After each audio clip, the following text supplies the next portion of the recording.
Could you talk a little bit about the embedding issue with the Iraq War? Because my sense of it is that journalistic access to the battlefields was really limited during Desert Storm, and that journalists were frustrated by that, and so people weren't satisfied with the rules of engagement during that conflict. So then we have the invasion of Iraq in 2003, and journalists wanted more. Yeah. And well, there was no embedding in the first Gulf War. Yeah. All the journalists were stuck basically in Riyadh or Tehran, and they only later were they allowed to go in. But when the 24th Mechanized Infantry went into Iraq, or the Marines went into Kuwait, they didn't take journalists along on the ride. All that changed in 2003 when the U.S. invaded Iraq and did have embedded journalists. And we remember, David Bloom of NBC, Walter Rogers of CNN. They went in. We had the live cameras, and they were reporting as they were driving towards Baghdad.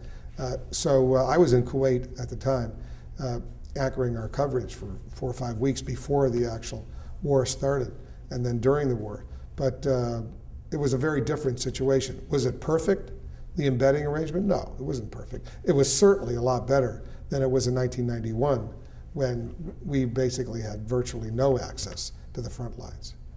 Did CNN, though, try to negotiate with the Pentagon about these rules and wanting, it wasn't just CNN. Express some unhappiness about the limitations? All of the television news networks are part of a pool, a network pool we call it, whether with the Pentagon, the White House, Capitol Hill, and we go in as a team.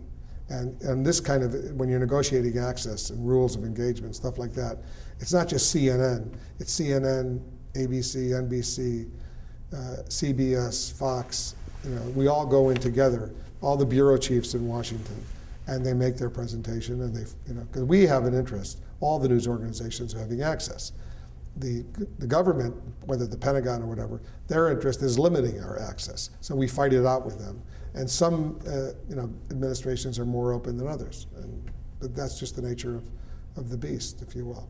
But it's not just CNN, it's all of us as a group. But how do you think that all worked out? I think it worked out better than in 1991, but it wasn't perfect. 2005, I went to Iraq and embedded with General Abizaid, who was then the central commander, U.S. Military Central Command.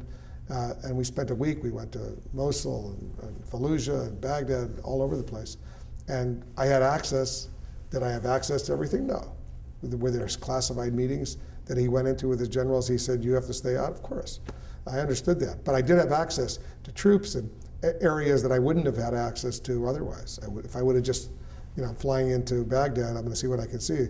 I wouldn't have had access to those kinds of military facilities, Iraqi military, that I had because I was embedded in his group. Yeah. What about the concern that the reporters would get too chummy with the soldiers, they would be dependent on them for their safety, and so it would be harder for them to ask the tough questions, to be more objective? Do you think any of that was a problem? I don't think it was a problem. I think I was a Pentagon correspondent, I covered wars. I think the soldiers, the rank and file, they like having media there. They want us to tell their story. They're proud of what they're doing, and they want us to get the access. And they know that not everything is going to be a great positive story, but they don't care. That's my impression over the years in working with rank and file troops.